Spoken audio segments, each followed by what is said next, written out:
ਦਰਸ਼ਕੋ break ਤੋਂ ਬਾਅਦ ਤੁਹਾਡਾ ਸਵਾਗਤ ਹੈ ਜੀ doctor Sahib.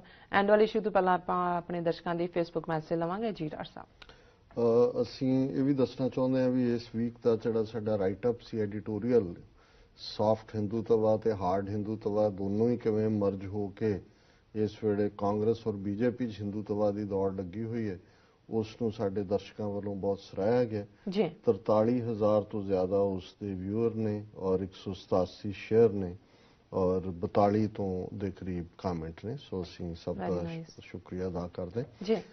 Sachin Tanwar Gujjar, India best country of world. ਇਹ ਹੈ, ਝੂਠ ਬੋਲੋ, ਇਹਨਾਂ ਧੜੱਲੇ ਨਾਲ ਬੋਲੋ।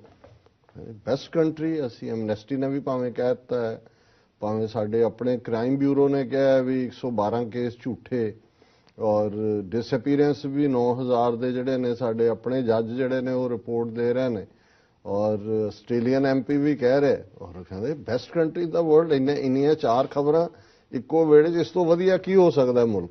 ਔਰ ਉਹਦੇ ਤੇ ਕੁਲਜੀਤ ਸਿੰਘ ਨੇ ਕਿਹਾ Sachin ਤਨਵਰ I like your comment because it makes me laugh। ਬਿਲਕੁਲ ਠੀਕ ਹੈ। ਔਰ ਦਰਬਾਰਾ ਸਿੱਧੂ ਕਹਿੰਦੇ ਨੇ mister Gujjar you live under rock, please continue that। ਪੱਥਰ ਦੇ ਵਿੱਚ ਵੜਿਆ ਰਹੇ, ਨਾਲ ਹੀ ਪੱਥਰ ਦੀ, ਹੁਣ ਮੈਂ ਨਹੀਂ ਕਹਿਣਾ ਕੁਝ, ਫਿਰ ਕਹਿਣਗੇ ਧਾਰਮਿਕ ਆਜ਼ਾਦੀ। ਕਸ਼ਮੀਰ ਵਿਰਕ, ਡਾਕਟਰ ਸਾਹਿਬ ਤੁਹਾਨੂੰ ਤੇ ਸਾਰੀ ਟੀਮ ਨੂੰ ਵਾਹਿਗੁਰੂ ਜੀ ਕਾ ਖਾਲਸਾ ਵਾਹਿਗੁਰੂ ਜੀ ਕੀ ਫਤਿਹ। ਖਾਲਿਸਤਾਨ ਜ਼ਿੰਦਾਬਾਦ ਜ਼ਿੰਦਾਬਾਦ ਜ਼ਿੰਦਾਬਾਦ ਜ਼ਿੰਦਾਬਾਦ ਜ਼ਿੰਦਾਬਾਦ। ਬਹੁਤ ਸ਼ੁਕਰੀਆ ਵਿਰਕ ਸਾਹਿਬ। ਭੁਪਿੰਦਰ ਸਿੰਘ ਕਹਿੰਦੇ ਨੇ ਡਾਕਟਰ ਸਾਹਿਬ India has been branded as deadliest place for human rights activist. ਇਹ ਸ਼ਾਇਦ ਉਹਨਾਂ ਨੇ ਪਹਿਲੇ ਸੈਕਸ਼ਨ ਜਦੋਂ ਅਸੀਂ ਅਜੇ ਗੱਲ ਹੀ ਕਰ ਰਹੇ ਸੀ ਉਦੋਂ ਲਿਖਿਆ, ਇਹਨੂੰ ਅਸੀਂ ਡਿਸਕਸ ਕੀਤਾ ਹੈ ਡਿਟੇਲ ਦੇ ਨਾਲ। ਬਹੁਤ ਸ਼ੁਕਰੀਆ ਵੀਰ ਭੁਪਿੰਦਰ ਸਿੰਘ ਜੀ। ਸਤਨਾਮ ਸਿੰਘ ਮਾਨ, ਵਾਹਿਗੁਰੂ ਜੀ ਕਾ ਖਾਲਸਾ ਵਾਹਿਗੁਰੂ ਜੀ ਕੀ ਫਤਿਹ। ਬਾਕੀਆਂ ਦੇ ਵੀ ਅਸੀਂ ਨਾਂ ਹੀ ਪੜ੍ਹ ਦਿੰਦੇ। ਜਿਮੀ ਸਿੰਘ ਢਿੱਲੋਂ, ਨਿਰਮਲਜੀਤ ਖੱਟੜਾ, ਜਗਜੀਵਨ ਗਰੇਵਾਲ, ਭੁਪਿੰਦਰ ਸਿੰਘ, ਗੁਰਕੀਰਤ ਬਰਾੜ, ਕੁਲਵਿੰਦਰ ਟੰਬਰ, ਇਹਨਾਂ ਸਾਰਿਆਂ ਦਾ ਹੀ ਅਸੀਂ ਸ਼ੁਕਰੀਆ ਅਦਾ ਕਰਦੇ। ਔਰ ਮੈਂ ਦੇਖਦਾ ਹਾਂ ਕਿ ਜੇ ਦੂਸਰੇ ਸੈਗਮੈਂਟਸ ਵੀ ਇਹਦੇ ਵੀ ਮੈਸੇਜ ਮੈਂ ਕੋਈ ਰਿਟਰੀਵ ਕਰ ਸਕਾਂ।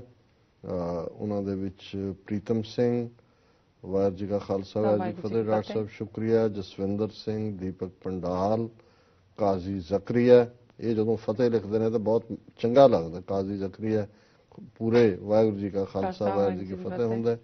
ਮਨਦੀਪ ਸੇਖਾ, ਮਨਪ੍ਰੀਤ ਸਿੰਘ, ਡਾਕਟਰ ਸਾਹਿਬ ਪ੍ਰਸਾਰਣ 'ਚ ਵਿਘਨ ਪੈ ਗਿਆ ਜੀ। ਇਹ ਹੁਣ ਟੈਕਨੀਕਲ ਟੀਮ ਦੇਖੇ ਕਿ ਵੀ ਕੋਈ obstruction ਤਾਂ ਨਹੀਂ ਹੈ, ਕਿਉਂਕਿ ਉਹਨਾਂ ਨੇ ਲਿਖਿਆ ਕਿ ਵੀ ਇਸ ਦੇ ਵਿੱਚ ਕੋਈ ਇੰਟਰਪਸ਼ਨ ਹੈ ਜੀ ਔਰ ਇਸ ਨੂੰ ਕਰੈਕਟ ਕਰੋ ਜਿਹੜੀ ਵੀ ਇੰਟਰਪਸ਼ਨ ਹੈ, ਕਿਉਂਕਿ ਅੱਜ ਕੱਲ੍ਹ ਵੀ ਅਸੀਂ ਨਹੀਂ ਪ੍ਰੋਗਰਾਮ ਕੀਤਾ ਹੈ ਔਰ ਇਹ ਠੀਕ ਨਹੀਂ ਹੈ ਜੇ ਇਹ ਸਾਰਿਆਂ ਨੂੰ ਅਸੀਂ ਹੈਂਡਲ ਨਹੀਂ ਕਰ ਪਾ ਰਹੇ ਜੀ। ਐਂਡ ਵਾਲੇ ਇਸ਼ੂ ਬਾਰੇ ਗੱਲਬਾਤ ਕਰਾਂਗੇ ਜੀ ਰਾਜ ਸਾਹਿਬ।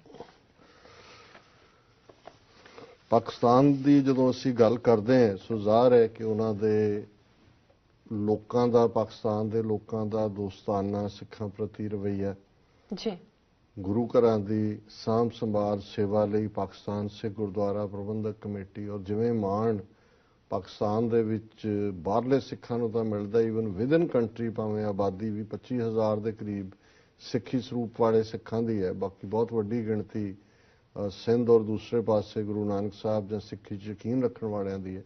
ਪਰ ਅੱਜ ਉਹਨਾਂ ਦੀ ਪੰਜਾਬ ਅਸੈਂਬਲੀ ਦੇ ਵਿੱਚ ਇਲੈਕਟਿਡ ਮੈਂਬਰ ਨੇ ਰਮੇਸ਼ ਸਿੰਘ ਅਰੋੜਾ ਔਰ ਉਸ ਤੋਂ ਇਲਾਵਾ ਡਿਸਟਿੰਗੁਇਸ਼ਡ ਡਾਕਟਰ ਉਹਨਾਂ ਦੇ ਟ੍ਰੈਫਿਕ ਪੁਲਿਸ ਦੇ ਵਿੱਚ। ਔਰ ਇੱਕ ਖਬਰ ਜਿਹਨੇ ਅੱਜ ਤੋਂ ਲਗਭਗ 10 ਸਾਲ ਪਹਿਲਾਂ ਨਾਮ ਬਣਾਇਆ ਸੀ, ਜਦੋਂ ਪਹਿਲੇ ਆਰਮੀ ਆਫੀਸਰ ਹਰਚਰਨ ਸਿੰਘ ਪਾਕਿਸਤਾਨ ਫੌਜ ਦੇ ਵਿੱਚ ਉਹਨਾਂ ਸਿਲੈਕਟ ਹੋਏ ਸਨ। ਔਰ ਕੱਲ ਜਿਹੜੀ ਖਬਰ, ਔਰ ਸਾਡੇ ਬਹੁਤ ਸਾਰੇ ਹਮਦਰਦਾਂ ਨੇ, ਦੋਸਤਾਂ ਨੇ, ਪਾਕਿਸਤਾਨੀ ਵੀਰਾਂ ਭੈਣਾਂ ਨੇ ਸਾਨੂੰ ਉਹ ਜਿਹੜੀਆਂ ਨੇ ਪਿਕਚਰਸ ਭੇਜੀਆਂ, ਕੁਛ ਨੇ ਫੇਸਬੁੱਕ ਤੇ ਵੀ ਪੋਸਟ ਕੀਤੀਆਂ, ਕਿਸੇ ਨੇ ਮੇਰੀ ਪਰਸਨਲ ਈਮੇਲ ਤੇ ਭੇਜੀਆਂ ਕਿ ਮੇਜਰ ਹਰਚਰਨ ਸਿੰਘ ਜਿਹੜੇ ਕਿ ਹੁਣ ਮੇਜਰ ਬਣ ਚੁੱਕੇ ਨੇ, ਉਹਨਾਂ ਦਾ ਆਨੰਦ ਕਾਰਜ ਗੁਰਦੁਆਰਾ ਪੰਜਾ ਸਾਹਿਬ ਦੇ ਵਿੱਚ ਹੋਇਆ ਔਰ ਉਸ ਦੇ ਵਿੱਚ ਉਹਨਾਂ ਦਾ ਟੌਪ ਬਰਾਸ ਸ਼ਾਮਲ ਹੋਇਆ। ਔਰ ਇਹ ਰਿਮਾਰਕੇਬਲ ਹੈ, ਹਾਲਾਂਕਿ ਉੱਥੇ ਸੈਂਕੜਿਆਂ ਕੀ ਹਜ਼ਾਰਾਂ ਮੇਜਰ ਹੋਣਗੇ ਆਰਮੀ 'ਚ, ਹਰ ਇੱਕ ਦੇ ਪਰਸਨਲ ਹੈ, ਕਿਸੇ ਦਾ ਵਿਆਹ ਹੋਣਾ ਜਾਂ ਉਹਦਾ, ਲੇਕਿਨ ਇਸ ਗੱਲ ਨੂੰ ਦੋ ਇਹਦੇ 'ਚੋਂ ਨਿਕਲਦੇ ਨੇ। ਇੱਕ ਤਾਂ ਹਰਚਰਨ ਸਿੰਘ ਹੋਰਾਂ ਨੇ 10 ਸਾਲ ਦੀ ਆਪਣੀ ਸੇਵਾ ਦੇ ਨਾਲ ਵਿਦਨ ਦਾ ਆਰਮੀ ਰੁਤਬਾ ਵੀ ਮੇਜਰ ਤੱਕ ਉਹ ਪਹੁੰਚੇ ਨੇ ਔਰ ਉਹ ਇੰਨੇ ਹਰਮਨ ਪਿਆਰੇ ਹੋਣਗੇ ਕਿ ਵੀ ਹਰ ਇੱਕ ਨੂੰ ਹਾਇਰ ਅਪਸ ਨੂੰ ਵੀ ਲੱਗਿਆ ਕਿ ਨਹੀਂ ਅਸੀਂ ਇੱਥੇ ਆਪਣੀ ਮੌਜੂਦਗੀ ਦੇਣੀ ਹੈ। ਦੂਸਰਾ ਮੈਂ ਸਮਝਦਾ ਵੀ ਕਿ ਇਸਲਾਮਿਕ ਕੰਟਰੀ ਦੇ ਵਿੱਚ ਜਿੱਥੇ ਇੱਕ ਪਾਸੇ ਐਸਾ ਨੈਰੇਸ਼ਨ ਬਣਾਇਆ ਜਾ ਰਿਹਾ ਹੈ ਔਰ ਜਿਵੇਂ ਹੁਣ ਇਹਨਾਂ ਦਾ ਡਿਫੈਂਸ ਸੈਕਟਰੀ ਉੱਥੇ ਗਿਆ, ਇੰਡੀਅਨਸ ਨੂੰ ਪ੍ਰੋਪੇਗੇਟ ਕਰ ਰਹੇ ਨੇ, terrorism, last warning, this that, ਔਰ ਉਹਦੇ 'ਚ ਇਹ ਖੂਬਸੂਰਤੀ ਜਿਹਦੇ 'ਚ ਕਿ ਉਹ ਹਰ ਉਸ ਰਸਮ ਨੂੰ ਪਾਕਿਸਤਾਨ ਖੁੱਲ੍ਹ ਕੇ ਪਹਿਲਾਂ ਗੱਤਕਾ ਹੋ ਰਿਹਾ ਬਾਹਰ, ਉਸ ਨੂੰ ਵੀ ਉਹ ਬੜੇ ਜਿਹੜਾ ਉਹ ਦਿਲਚਸਪੀ ਨਾਲ ਦੇਖ ਰਹੇ ਨੇ, ਗੁਰਦੁਆਰੇ ਸਾਹਿਬ ਦੇ ਅੰਦਰ ਵੀ ਔਰ ਬਾਅਦ 'ਚ ਵੀ ਉਸ ਕਪਲ ਦੀ ਜੋੜੀ ਦੀਆਂ ਪਿਕਚਰਸ ਵੀ ਨੇ, ਦਰਸ਼ਕ ਸਕਰੀਨ ਤੇ ਦੇਖ ਸਕਦੇ ਨੇ। ਸੋ ਇਸ ਦੇ ਨਾਲ ਮੈਂ ਦੇਖ ਰਿਹਾ ਸੀ ਈਵਨ ਉਹਨਾਂ ਦੀ ਜਿਹੜਾ ਪ੍ਰੈਸ ਸਟੇਟਮੈਂਟ ਵੀ ਇਹਦੇ ਤੇ ਆਈ ਆਰਮੀ ਦੀ, ਜਿਹਨੂੰ ਈਵਨ ਇੰਡੀਅਨ ਮੀਡੀਆ ਨੇ ਵੀ, ਕਿਉਂਕਿ ਉਹਨਾਂ ਦੀ ਮੇਨ ਨਿਊਜ਼ ਏਜੰਸੀ ਨੇ ਚੁੱਕੀ, ਸੋ ਟ੍ਰਿਬਿਊਨ ਨੇ ਵੀ ਉਸ ਨੂੰ ਜਿਹੜਾ ਉਹਨਾਂ ਦੀ ਪੀਟੀਆਈ ਇੰਡੀਅਨ ਨਿਊਜ਼ ਏਜੰਸੀ ਨੇ ਵੀ ਉਹਨੂੰ ਚੁੱਕਿਆ। Pakistan Army respects the rights of religious minority spokesman. So Pakistani military respects the rights of the religious minorities in Muslim majority country. A top officer has said, as the first Sikh officer of Pakistan Army tied the knot. Major Harcharan Singh got married on Sunday at Gurdwara Punjab Sahib, Hasanabad, Punjab province. The wedding was attended by a number of serving and retired officers of Pakistan Army, media reports said. बहुत सारे serving, retired. In his message, Chief of Army Staff General Bajwa also extended his good wishes to Major Singh for his matrimonial life. The Inter-Service Public Relations, the media wing of the Pakistani military said, or Singh was commissioned in Pakistan Army in 2007, 10 ਸਾਲ ਪਹਿਲਾਂ।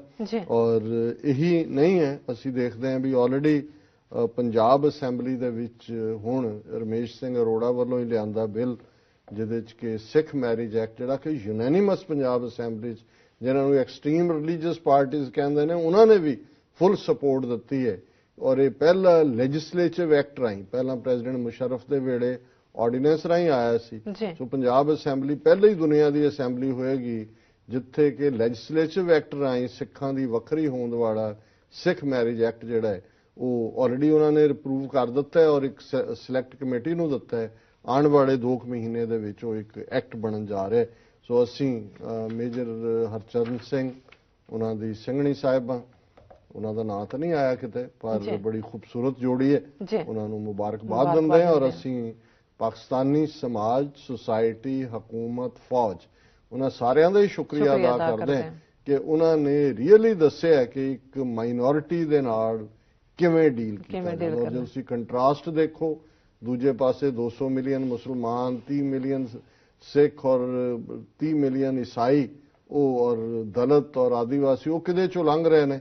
ਫਿਰ ਕੋਈ ਭੁਲੇਖਾ ਨਹੀਂ ਹੋਣਾ ਚਾਹੀਦਾ ਕਿ ਅਕਲੀਅਤਾਂ ਦਾ ਜਾਂ ਮਾਈਨੋਰਟੀਜ਼ ਦਾ ਧਿਆਨ ਰੱਖਣਾ ਕਿਸ ਨੂੰ ਕਹਿੰਦੇ ਆ। ਜੀ ਡਾਕਟਰ ਸਾਹਿਬ, ਬਿਲਕੁਲ ਜੀ ਡਾਕਟਰ ਸਾਹਿਬ, ਹੁਣ ਤੇ ਸਾਡੇ ਦਰਸ਼ਕਾਂ ਨੂੰ ਦੱਸ ਦਿਓ ਅੱਜ ਦਾ ਵਿਚਾਰ। ਅੱਜ ਦੇ ਵਿਚਾਰ ਲਈ ਅਸੀਂ ਭਾਈ ਗੁਰਦਾਸ ਜੀ ਦੇ ਕਵਿਤ ਸਵਈਆ ਨੰਬਰ 199 ਨੂੰ ਚੁਣਿਆ ਜੀ। ਔਰ ਬ੍ਰਿਜ ਭਾਸ਼ਾ ਦੇ ਵਿੱਚ ਬਰੀਫ ਹੈ, ਲੇਕਿਨ ਜਿਵੇਂ ਭਾਈ ਸਾਹਿਬ ਰੱਬ ਨਾਲ ਜੁੜੇ ਹੋਏ ਜਿਹੜੇ ਮਨੁੱਖ ਨੇ, ਇਨਸਾਨ ਨੇ, ਉਹਨਾਂ ਦੇ ਅੰਦਰ ਕੀ ਤਬਦੀਲੀ ਹੁੰਦੀ ਹੈ, ਕਿਵੇਂ ਉਹਨਾਂ ਦੀ ਸ਼ਖਸੀਅਤ ਦੇ ਵਿੱਚ ਕਸ਼ਿਸ਼ ਹੁੰਦੀ ਹੈ ਔਰ ਕਿਵੇਂ ਸਾਨੂੰ ਆਪਣੇ ਸਰੀਰ ਦੇ, ਆਪਣੇ ਜਿਸਮ ਦੇ ਸਾਰੇ ਹੀ ਅੰਗਾਂ ਨੂੰ, ਅੱਖਾਂ ਹੋਣ, ਜੀਭ ਹੋਏ ਔਰ ਜ਼ਬਾਨ, ਜਿਹੜਾ ਸਾਡਾ ਵਜੂਦ ਹੋਏ, ਉਸ ਨੂੰ ਰੱਬ ਦੀ ਇਬਾਦਤ ਵੱਲ ਲਾਉਣਾ ਚਾਹੀਦਾ ਹੈ। ਭਾਈ ਸਾਹਿਬ ਕਹਿੰਦੇ ਨੇ, ਨਿਹਫਲ ਜੇਬਾ ਹੈ ਸ਼ਬਦ ਸਵਾਦਹੀਨ, ਨਿਹਫਲ ਸੁਰਤ ਨਾ ਅਨਹਦ ਨਾਦ ਹੈ, ਨਿਹਫਲ ਦ੍ਰਿਸ਼ਟ ਨਾ ਆਪਾ ਆਪ ਦੇਖੀਅਤ, ਨਿਹਫਲ ਸੁਆਸ ਨਹੀਂ ਬਾਸ ਪਰਮਾਦ ਹੈ, ਨਿਹਫਲ ਕਰ ਗੁਰ ਪਾਰਸ ਪਰਸ ਬਿਨ, ਗੁਰਮੁਖ ਮਾਰਗ ਬਿਹੂਨ ਪਗ ਬਾਧ ਹੈ, ਗੁਰਮੁਖ ਅੰਗ ਅੰਗ ਪੰਗ ਸਰਬੰਗ, ਲਿਵ ਦ੍ਰਿਸ਼ਟ ਸੁਰਤ ਸਾਧ ਸੰਗਤ ਪ੍ਰਸਾਦ ਹੈ। ਕਿ ਉਹ ਜੀਬ ਦਾ ਕੋਈ ਮਤਲਬ ਨਹੀਂ ਹੈ ਜਿਸ ਜੀਬ ਰਾਹੀਂ ਰੱਬ ਦੇ ਨਾਂ ਨੂੰ ਨਹੀਂ ਲਿਆ ਜਾਂਦਾ, ਰੱਬ ਦੀ ਇਬਾਦਤ ਨਹੀਂ ਕੀਤੀ ਜਾਂਦੀ, ਉਹ ਸਵਾਦ ਤੋਂ ਸਖਣੀ ਹੈ। ਬੇਸ਼ੱਕ ਜੀਬ ਦੁਨਿਆਵੀ ਜੋ ਅਸੀਂ ਖਾਂਦੇ ਹਾਂ ਉਸ ਦੇ ਟੇਸਟ ਬਡਸ ਹੁੰਦੇ ਨੇ, ਉਹਨੂੰ ਉਹ ਸਵਾਦ ਦਿੰਦੇ, ਪਰ ਭਾਈ ਗੁਰਦਾਸ ਯਾਦ ਕਰਵਾਉਂਦੇ ਨੇ ਕਿ ਜੇ ਜੀਬ ਨੂੰ ਕੋਈ ਅਸਲੀ ਸਵਾਦ ਮਿਲੇਗਾ ਜਦੋਂ ਉਸ ਜੀਬ ਦੇ ਨਾਲ ਰੱਬ ਰੱਬ, ਅੱਲਾ ਅੱਲਾ, ਵਾਹਿਗੁਰੂ ਵਾਹਿਗੁਰੂ, ਰਾਮ ਰਾਮ ਜੋ ਵੀ ਕਿਸੇ ਦਾ ਇਸ਼ਟ ਹੈ, ਜਿਹਦੇ ਫੇਥ ਹੈ, ਕਿ ਉਸ ਜੀਵ ਨੂੰ ਰੱਬ ਦੀ ਯਾਦ ਦੇ ਵਿੱਚ ਲਾਈਏ। ਨਿਹਫਲ ਸੁਰਤ ਨਾ ਅਨਹਦ ਨਾਦ ਹੈ, ਕਿ ਸਾਡਾ ਮਨ ਜਾਂ ਇਕਾਗਰਤਾ 'ਚ ਜੇ ਸਾਨੂੰ ਅਨਹਦ ਨਾਦ ਨਹੀਂ ਸੁਣਦਾ, ਉਸ ਰੱਬ ਦੀ ਗੈਬੀ ਆਵਾਜ਼ ਨੂੰ ਅਸੀਂ ਆਪਣੇ ਅੰਦਰ ਜਿਹੜਾ ਹੈ ਉਹ ਲਗਾਤਾਰਤਾ ਦੇ ਨਾਲ ਮਹਿਸੂਸ ਨਹੀਂ ਕਰਦੇ, ਉਸ ਦੇ ਨਾਮ ਦਾ ਖੰਡਾ ਸਾਡੇ ਅੰਦਰ ਨਹੀਂ ਖੜਕਦਾ, ਤੇ ਸਮਝੋ ਸਾਡਾ ਮਨ, ਸਾਡਾ ਅੰਦਰਲਾ ਜਿਹੜਾ ਜ਼ਿਹਨ ਹੈ, ਸੁਰਤ ਹੈ, ਉਹ ਬੇਕਾਰ ਹੈ। ਜੀ ਨਿਹਫਲ ਦ੍ਰਿਸ਼ਟ ਨਾ ਆਪਾ ਆਪ ਦੇਖੀਅਤ, ਉਹ ਅੱਖਾਂ ਬਿਲਕੁਲ ਨਿਹਫਲ ਨੇ, ਉਹਨਾਂ ਦਾ ਕੋਈ ਫਾਇਦਾ ਨਹੀਂ ਹੈ। ਜਿਨ੍ਹਾਂ ਅੱਖਾਂ ਨੂੰ ਹਰ ਪਾਸੇ ਰੱਬ ਨਹੀਂ ਨਜ਼ਰ ਆਉਂਦਾ, ਉਹ ਹੋਰ ਚੀਜ਼ਾਂ ਦੇ ਵਿੱਚ ਉਲਝੀਆਂ ਹੋਈਆਂ, ਜਿਹੜੀ ਵਿਕਾਰਾਂ ਨੂੰ, ਨੈਗੇਟਿਵਿਟੀਜ਼ ਨੂੰ ਆਪਣੇ ਅੰਦਰ ਲਿਆ ਰਹੀਆਂ ਨੇ, ਲੇਕਿਨ ਰੱਬ ਨਜ਼ਰ ਨਹੀਂ ਆਉਂਦਾ ਹਰ ਜੀਅ 'ਚ, ਹਰ ਇਨਸਾਨ 'ਚ, ਪੂਰੇ ਖਲਕਤ ਦੇ ਵਿੱਚ। ਨਿਹਫਲ ਦ੍ਰਿਸ਼ਟ ਨਾ ਆਪਾ ਆਪ ਦੇਖੀਅਤ, ਨਿਹਫਲ ਸਵਾਸ ਨਹੀਂ ਬਾਸ ਪਰਮਾਦ ਹੈ, ਉਹ ਸਾਹ ਵੀ ਨਿਕੰਮੇ ਨੇ ਜਿਨ੍ਹਾਂ ਸਾਹਾਂ ਦੇ ਵਿੱਚ ਰੱਬ ਦੇ ਨਾਂ ਦੀ ਫ੍ਰੈਗਰੈਂਸ ਨਹੀਂ। ਜਦੋਂ ਅਸੀਂ ਰੱਬ ਨੂੰ ਯਾਦ ਕਰਦੇ ਹਾਂ, ਜੇ ਜ਼ਬਾਨ ਤੇ ਹੋਏਗਾ ਰੱਬ, ਅੱਖਾਂ ਰਾਹੀਂ ਰੱਬ ਦੇ ਦੀਦਾਰ ਹੋਣਗੇ, ਤੇ ਫਿਰ ਜਿਹੜਾ ਅਸੀਂ ਸਾਹ ਲੈਂਦੇ ਹਾਂ ਉਹਦੇ 'ਚ ਵੀ ਰੱਬ ਦੇ ਨਾਂ ਦੀ ਖੁਸ਼ਬੂ ਹੋਏਗੀ। ਪਰ ਜੇ ਨਹੀਂ ਹੈ ਤੇ ਉਹ ਨਿਹਫਲ ਬਾਸ, ਉਹ ਫਿਰ ਸਾਹ ਵੀ ਜਿਹੜਾ ਹੈ ਉਹ ਜਿਹੜਾ ਰੱਬ ਦੇ ਤੋਂ ਉਸ ਯਾਦ ਤੋਂ ਬਿਨਾਂ ਨੇ, ਉਹ ਉਹਨਾਂ ਦਾ ਕੋਈ ਮਤਲਬ ਨਹੀਂ। ਨਿਹਫਲ ਕਰ ਗੁਰ ਪਾਰਸ ਪਰਸ ਬਿਨ, ਗੁਰਮੁਖ ਮਾਰਗ ਬਿਹੂਨ ਪੱਗ ਬਾਧ ਹੈ। ਕਰ ਕਹਿੰਦੇ ਨੇ ਹੱਥਾਂ ਨੂੰ, ਕਿ ਜਿਹੜੇ ਹੱਥ ਰੱਬ ਦੀ ਸੇਵਾ 'ਚ ਨਹੀਂ ਲੱਗਦੇ, ਰੱਬ ਦੇ ਬੰਦਿਆਂ ਦੀ, ਰੱਬ ਦੇ ਲੋਕਾਈ ਦੇ ਕੰਮ ਨਹੀਂ ਆਉਂਦੇ, ਉਹ ਵੀ ਨਿਹਫਲ ਨੇ, ਕਿਉਂਕਿ ਉਹੀ ਹੱਥ ਜਿਹੜੇ ਰੱਬ ਤੇ ਰੱਬ ਦੀ ਖਲਕਤ ਦੀ ਸੇਵਾ ਵਿੱਚ ਲੱਗਣਗੇ, ਪਾਰਸ ਪਰਸ ਹੋ ਜਾਣਗੇ। ਕਿਉਂਕਿ ਗੁਰੂ ਪਾਰਸ ਹੈ, ਔਰ ਜਿਵੇਂ ਪਾਰਸ ਬਾਰੇ ਇੱਕ ਅਲੰਕਾਰ ਹੈ, ਇਹਨੂੰ ਫਿਲਾਸਫਰ ਸਟੋਨ ਕਹਿੰਦੇ ਨੇ, ਕਿ ਜਿਸ ਮੈਟਲ ਨੂੰ ਉਹ ਟੱਚ ਕਰਦਾ ਉਹ ਸੋਨਾ ਹੋ ਜਾਂਦੀ ਹੈ। ਉਹਨਾਂ ਨੇ ਕਿਹਾ ਕਿ ਭਾਈ, ਉਹ ਗੁਰੂ ਨੇ ਜਿਸ ਮਨੁੱਖ ਨੂੰ ਸੋਨਾ ਬਣਾਉਣਾ ਹੈ, ਜਾਂ ਜਿਸ ਮਨੁੱਖ ਨੂੰ ਉਹਨਾਂ ਨੇ ਕਾਮਯਾਬ ਇਨਸਾਨ ਬਣਾਉਣਾ ਹੈ, ਉਹ ਉਦੋਂ ਹੀ ਪੋਸੀਬਲ ਹੋਏਗਾ ਜਦੋਂ ਉਸ ਮਨੁੱਖ ਦੇ ਹੱਥ ਸੇਵਾ ਦੇ ਵਿੱਚ ਲੱਗਣਗੇ। ਗੁਰਮੁਖ ਮਾਰਗ ਬਿਹੂਨ ਪੱਗ ਬਾਧ ਹੈ, ਕਿ ਸਾਨੂੰ ਲੱਤਾਂ ਮਿਲੀਆਂ ਨੇ, ਪੈਰ ਮਿਲੇ ਨੇ ਤੁਰਨ ਲਈ, ਪਰ ਜੇ ਇਹ ਪੈਰ ਸਾਨੂੰ ਸਤ ਸੰਗਤ ਤੱਕ ਤੋਰ ਕੇ ਨਹੀਂ ਲਿਜਾਂਦੇ, ਜੇ ਅਸੀਂ ਰੱਬ ਦੀ ਇਬਾਦਤ ਲਈ ਗੁਰਦੁਆਰਾ, ਮੰਦਰ, ਮਸੀਤ, ਚਰਚ, ਇਹਨਾਂ ਪੈਰਾਂ ਨਾਲ ਨਹੀਂ ਜਾਂਦੇ ਤੁਰ ਕੇ, ਹੋਰ ਪਾਸੇ ਅਸੀਂ ਤੁਰੇ ਹੋਏ ਹਾਂ, ਤੇ ਫਿਰ ਇਹ ਪੈਰ ਵੀ ਨਿਕੰਮੇ ਨੇ। ਗੁਰਮੁਖ ਅੰਗ ਅੰਗ ਪੰਗ ਸਰਬੰਗ, ਕਿ ਜਿਹੜਾ ਰੱਬ ਵੱਲ ਤੁਰਿਆ ਹੋਇਆ ਮਨੁੱਖ ਹੈ, ਉਸ ਦਾ ਹਰ ਬਾਡੀ ਪਾਰਟ, ਅੰਗ ਅੰਗ ਹੁੰਦਾ, ਆਲ ਦਾ ਲਿੰਬਸ, ਉਹ ਜਿਹੜੇ ਨੇ ਉਹ ਪਵਿੱਤਰ ਨੇ, ਜੇ ਰੱਬ ਵੱਲ ਅਸੀਂ ਤੁਰੇ ਹੋਏ ਹਾਂ। ਲਿਵ ਦ੍ਰਿਸ਼ਟ ਸੁਰਤ ਸਾਧ ਸੰਗਤ ਪ੍ਰਸਾਦ ਹੈ, ਉਹ ਸਿੱਖ ਜਿਸ ਦੀ ਅੰਦਰਲੀ ਲਿਵ, ਉਸ ਦੀ ਜਿਹੜੀ ਸੁਰਤ ਹੈ ਉਹ ਰੱਬ ਦੇ ਨਾਲ ਲੱਗੀ ਹੋਈ ਹੈ, ਉਹ ਸਤ ਸੰਗਤ ਦੇ ਵਿੱਚ ਬੈਠ ਕੇ ਉਸ ਰੱਬ ਦੀ ਯਾਦ ਨੂੰ ਮਾਣਦਾ, ਔਰ ਉਸ ਦਾ ਫਿਰ ਅੰਗ ਅੰਗ, ਰੋਮ ਰੋਮ ਜਿਹੜਾ ਹੈ, ਗੁਰਮੁਖ ਰੋਮ ਰੋਮ ਹਰ ਧਿਆਵੇ, ਉਸ ਦੇ ਹਰ ਰੋਮ ਚੋਂ ਰੱਬ ਦੀ ਯਾਦ ਨਿਕਲਦੀ ਹੈ, ਤੇ ਫਿਰ ਰੱਬ ਨੂੰ ਇਹੋ ਜਿਹਾ ਇਨਸਾਨ ਹੀ ਕਬੂਲ ਹੈ। ਇਹ ਅੱਜ ਦਾ ਵਿਚਾਰ ਹੈ ਜੀ। ਡਾਕਟਰ ਸਾਹਿਬ, ਤੁਹਾਡਾ ਬਹੁਤ ਬਹੁਤ ਸ਼ੁਕਰੀਆ, ਤੁਸੀਂ ਅੱਜ ਦੇ ਅਹਿਮ ਇਸ਼ੂ ਤੇ ਅੱਜ ਦਾ ਵਿਚਾਰ ਸਾਡੇ ਦਰਸ਼ਕਾਂ ਨਾਲ ਸਾਂਝਾ ਕੀਤਾ। ਇਸ ਨੇ ਆਪਣੇ ਵਿਊਅਰਸ ਕੋਲ ਲੈਂਦੇ ਹਾਂ ਇਜਾਜ਼ਤ। ਵਿਊਅਰਸ, ਸਾਡੇ ਪ੍ਰੋਗਰਾਮ ਦਾ ਸਮਾਂ ਇੱਥੇ ਸਮਾਪਤ ਹੁੰਦਾ। ਤੁਸੀਂ ਆਪਣੀ ਰਾਏ ਤੇ ਸੁਝਾਅ ਸਾਨੂੰ ਭੇਜਣਾ ਭੁੱਲਣਾ। ਸਾਡੇ ਇਸ ਪਤੇ ਤੇ sos@tvd4.tv ਤੇ ਅਸੀਂ ਆਪਣਾ ਪ੍ਰੋਗਰਾਮ ਲੈ ਕੇ ਫਿਰ ਦੁਬਾਰਾ ਹਾਜ਼ਰ ਹੋਵਾਂਗੇ। ਤਦ ਤੱਕ ਲਈ ਮੈਨੂੰ ਤੇ ਆਪਣਾ ਸੁਣਾ ਗਿਆ ਦਿਓ। ਦੇਖਦੇ ਰਹੋ TVD4। ਬੁਲਾ ਦਿਓ ਫਤਿਹ। ਵਾਹਿਗੁਰੂ ਜੀ ਕਾ ਖਾਲਸਾ, ਵਾਹਿਗੁਰੂ ਜੀ ਕੀ ਫਤਿਹ।